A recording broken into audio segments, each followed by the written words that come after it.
Olá pessoal, bem-vindos ao canal. Hoje vamos mergulhar em um especial de histórias de terror narradas, perfeitas para quem gosta de sentir aquele frio na espinha.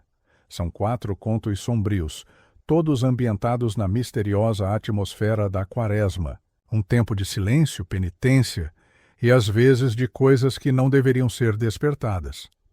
Então, apague as luzes, pegue um cobertor e venha comigo.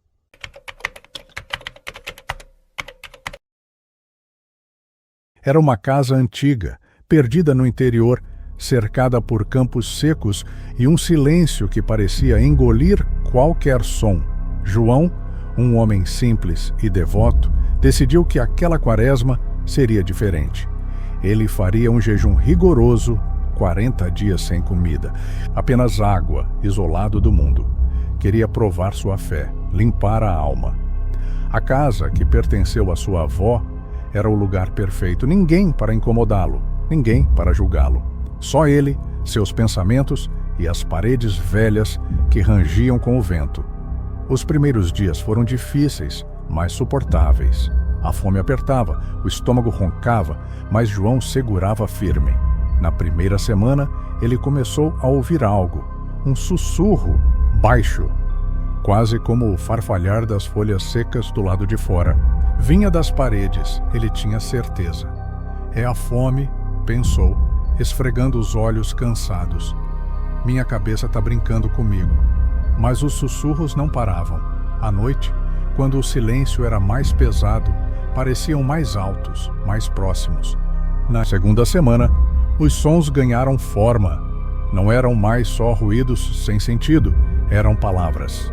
Você está quase lá, diziam. Falta pouco. João acendia velas, andava pela casa, checava as janelas trancadas. Nada. Ninguém. Só ele e aquelas vozes que pareciam rastejar de dentro do reboco rachado. Ele começou a rezar mais alto, tentando abafar o som, mas as vozes riam, baixinho, como se soubessem algo que ele não sabia. Na terceira semana, a fome já o deixava. Fraco, os ossos doíam. Mas as vozes estavam mais claras. Complete o sacrifício, pediam. Você prometeu. João não entendia. Sacrifício? Ele já estava jejuando, já estava se entregando à penitência. O que mais queriam dele? Ele começou a ter sonhos, ou seriam visões. Via sombras magras, compridas, deslizando pelo corredor da casa. Acordava suando, com o coração disparado, mas o quarto estava vazio. Ou quase isso. Às vezes, jurava que via algo se mexer no canto do olho, rápido demais para ter certeza. Chegando ao 30º dia, João mal conseguia andar. Sentava na cadeira da sala, olhando para as paredes, e as vozes já não sussurravam, gritavam. Complete, complete. Ele começou a desconfiar que não estava sozinho. Pegou um martelo e, com o restinho de força, bateu na parede da cozinha. O reboco caiu, revelando um buraco escuro. Dentro havia ossos, pequenos, frágeis, amarelados pelo tempo, e um cheiro podre que fez seu estômago vazio se revirar. Ele caiu de joelhos, tremendo. Quem fez isso? Murmurou. As vozes responderam, agora, vindo de trás dele. Você. No 40º dia, João não aguentava mais. Estava magro como um galho seco, os olhos fundos, a mente turva. As vozes não paravam e agora ele via as sombras claramente. Figuras esqueléticas, com bocas abertas, famintas, cercando a casa. Ele entendeu. Tarde demais. O jejum não era só dele. Algo antigo, algo que vivia naquela casa, também estava faminto. E João, com sua penitência, tinha chamado aquilo para perto. Na última noite, ele pegou uma faca. Vou completar, disse com a voz rouca. As sombras sorriram. No dia seguinte, a casa estava silenciosa outra vez. Quem passou por lá só viu as janelas fechadas, o telhado torto. Ninguém encontrou João, mas dizem que, às vezes, à noite, dá para ouvir sussurros vindo de dentro. E se você ficar muito tempo, pode sentir um vazio que não explica, como se algo ainda estivesse esperando com fome. Será que João realmente chamou algo com seu jejum? Ou foi tudo coisa da mente dele?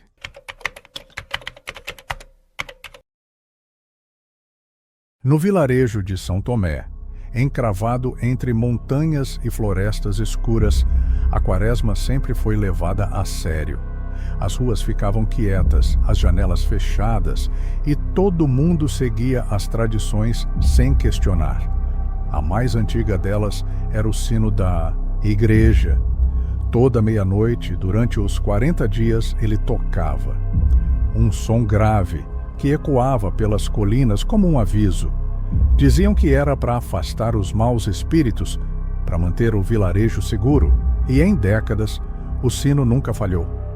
Nem na chuva, nem na tempestade, Lucas era novo na vila.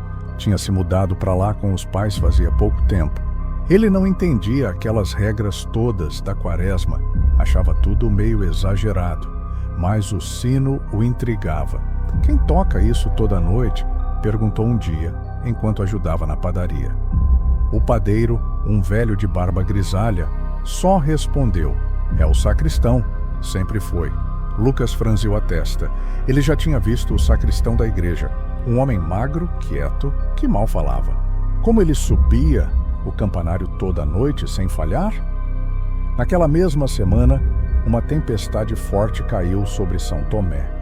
Raios cortavam o céu, o vento uivava, mas exatamente à meia-noite o sino tocou. Lucas estava acordado, olhando pela janela. Isso não é normal, pensou. Resolveu descobrir. Na noite seguinte, esperou até as 11h30, pegou uma lanterna e foi até a igreja. O portão estava trancado, mas ele escalou o muro baixo e chegou ao campanário. A escada de madeira rangia, o ar cheirava a mofo. Quando chegou lá em cima, viu o sino, enorme, balançando devagar, como se tivesse acabado de tocar. Mas não, havia ninguém. Confuso, Lucas voltou na noite seguinte. Dessa vez, ficou escondido atrás de uma coluna, esperando. À meia-noite, em ponto, ouviu passos, lentos, arrastados, subindo a escada. O sacristão apareceu, mas havia algo errado. A luz da lanterna mostrou um rosto pálido, olhos fundos, roupas rasgadas que pareciam velhas demais. O homem, ou o que restava dele, puxou a corda do sino com mãos trêmulas. O som ecoou, e Lucas sentiu um frio que não explicava. Ele desceu correndo, sem olhar para trás. No dia seguinte, perguntou ao padeiro: o sacristão, ele está vivo, né? O velho riu, um riso seco. O sacristão morreu há 50 anos, menino. Caiu do campanário numa noite como essa. Mas o sino nunca para. Lucas não acreditou. Voltou à igreja dessa vez de dia e encontrou um livro. Empoeirado nos fundos, era um registro antigo. Lá estava: o sacristão José Maria morto em 1973. Mas as datas não batiam. O sino continuava tocando mesmo depois disso. Na última semana da quaresma, Lucas decidiu enfrentá-lo. Subiu ao campanário outra vez com o coração na boca. À meia-noite, o sacristão apareceu. "Por que você ainda tocas?" perguntou. A voz tremendo. A figura virou o rosto, ou o que sobrava dele. "Não é para afastar", disse, com uma voz que parecia vir debaixo da terra. "É para chamar." Naquela noite, o sino tocou mais alto que nunca. E, do lado de fora, Lucas ouviu algo se mexendo na floresta. Passos pesados, galhos quebrando. Ele nunca mais voltou ao campanário. Mas dizem que, em São Tomé, o sino ainda toca, toda meia-noite na quaresma. E se você escutar com atenção, pode ouvir outros sons misturados ao eco. Sons que rastejam, que se aproximam, atraídos por um chamado que nunca deveria ter sido feito. O sino da meia-noite nos deixa pensando. Às vezes, as tradições escondem mais do que a gente imagina.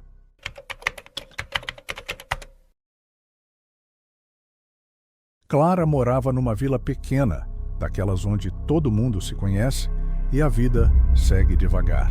Era quaresma, e o lugar parecia ainda mais quieto. As ruas vazias, as conversas abafadas.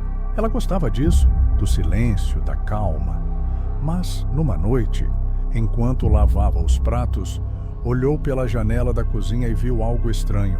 Uma fila de figuras encapuzadas passava na rua, segurando velas. As chamas eram fracas, quase não iluminavam nada, só os capuzes que escondiam os rostos. Clara achou bonito, pensou que fosse uma procissão da igreja. Afinal, era tempo de penitência, né? Na manhã seguinte, perguntou para a vizinha, Dona Rosa, sobre aquilo. Que procissão? A velha respondeu franzindo a testa. Aqui não tem nada disso.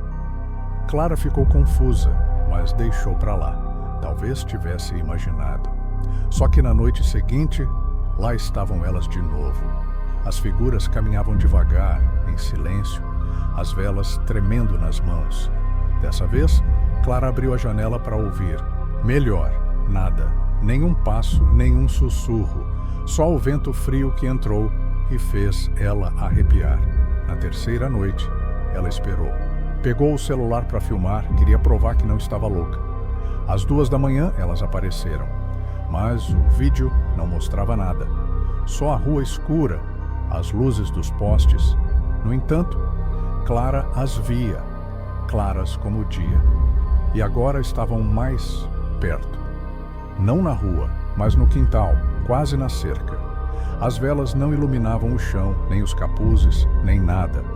Era como se a luz delas fosse engolida pela escuridão. Clara trancou a porta, o coração acelerado. Na quarta noite, ela não quis olhar. Ficou na sala de luz acesa, rezando baixinho. Mas ouviu um som, um roçar leve, como tecido arrastando no chão. Vinha da varanda. Tremendo, espiou pela cortina. As figuras estavam lá, paradas de frente para casa. Os capuzes escondiam os rostos, mas Clara sentiu que elas a encaravam. Uma delas ergueu a vela e por um segundo a chama brilhou mais forte. O suficiente para mostrar um olho vazio, brilhante no meio da sombra. Clara gritou e correu para o quarto, se trancando lá. Quinta noite, o som estava dentro da casa. Passos lentos, o roçar das vestes. Clara se encolheu na cama, cobrindo a cabeça com o cobertor. O barulho parou na porta do quarto. Ela ouviu uma batida leve, depois outra. Clara, uma voz chamou, baixa e seca. Ela congelou. Como sabiam seu nome? A batida continuou cada vez mais forte, até que parou de repente. Quando ela criou coragem para olhar, a porta estava entreaberta. Mas não havia ninguém.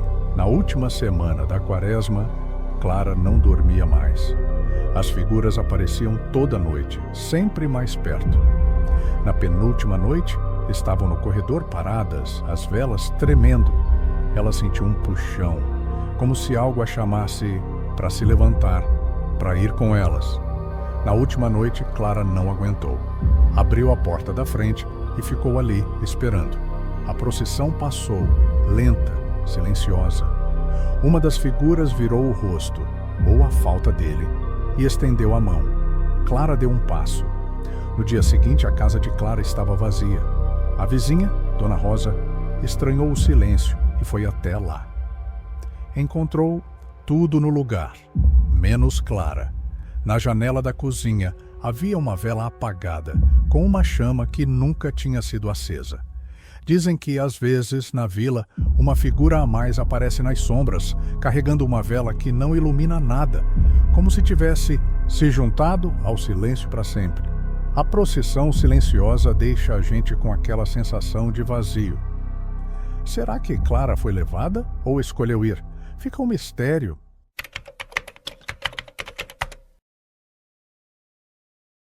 Antônio era pescador desde menino. Vivia às margens do Rio Grande, numa casinha simples de madeira, com a rede sempre pronta e as histórias de peixes na ponta da língua. Mas naquela quaresma, ele fez uma promessa: nada de pesca por 40 dias. Era penitência, um jeito de agradecer por anos de fartura. A mulher, Maria, ficou feliz. É bom descansar, Tonho, disse ela sorrindo. Ele concordou, mas no fundo já sentia o rio chamando. Na primeira semana, Antônio aguentou firme. Guardou a rede, limpou o barco, Ficou em casa, mas o rio estava diferente, seco, quase morto. Onde antes corria água funda, agora só restava lama rachada e pedras lisas. Ele passava por lá todo dia, olhando aquele vazio, sentindo um aperto estranho. Na segunda semana, não resistiu. Ninguém vai saber, pensou. Pegou a rede escondido de madrugada e foi para o rio seco. Não tinha água, mas ele jogou a rede mesmo assim, como se algo o puxasse para fazer isso. Quando puxou, veio algo pesado. Não era peixe, era uma trouxa de pano encharcado, pingando água que não fazia sentido naquele chão seco. Antônio abriu curioso e viu uma figura pálida, encolhida. Uma mulher, talvez, com cabelos pretos, grudados no rosto e olhos fundos, vazios, que o encararam. Ele largou a rede e correu para casa, o coração na garganta. Foi um sonho, disse para si mesmo, trancando a porta. Na noite seguinte, ouviu um som, água pingando devagar do lado de fora. Abriu a cortina e lá estava ela. A figura da rede parada no quintal, os cabelos molhados caindo no rosto. Os olhos vazios brilharam na luz fraca da lua. Antônio acordou Maria, mas, quando ela olhou, não viu nada. Você está cansado, Tonho, ela disse preocupada, mas o som da água não parava. Pinga, pinga, pinga, e a cada noite ficava mais alto, mais perto.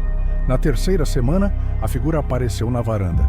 Arrastava os pés, deixando um rastro úmido no chão seco. Antônio tentou rezar, pedir perdão por quebrar a promessa, mas a voz dele tremia tanto que as palavras saíam emboladas. Maria começou a desconfiar. "O que você fez?" perguntou, séria. Ele confessou com vergonha.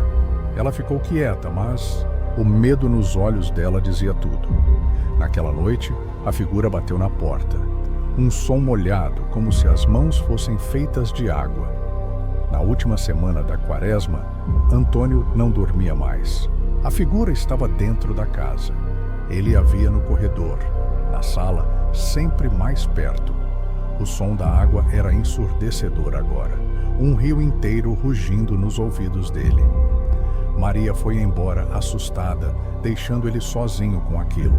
Na penúltima noite, a figura ficou ao pé da cama, os olhos vazios fixos nele. "Você me chamou", disse, com uma voz que parecia vir debaixo d'água. Antônio gritou, mas ninguém ouviu. No 40º dia, o Rio Grande amanheceu cheio outra vez, como se nunca tivesse secado. A casinha de Antônio estava silenciosa. Um vizinho foi até lá, preocupado, e encontrou a porta aberta. Dentro só havia lama no chão, um cheiro de rio e a rede jogada num canto encharcada. Antônio sumiu, mas dizem que às vezes, nas noites de quaresma, dá para ver um vulto pálido nas margens do rio, arrastando uma rede que pinga água sem parar, como se ainda estivesse pescando algo que ninguém deveria pegar. Espero que vocês tenham gostado desse mergulho no terror. Qual foi a favorita de vocês? A sombra do jejum, o sino da meia-noite, a procissão silenciosa ou o pescador do rio seco? Deixem nos comentários, curtam o vídeo e se inscrevam no canal. Para mais histórias assim. Até a próxima e cuidado com o que você promete na quaresma.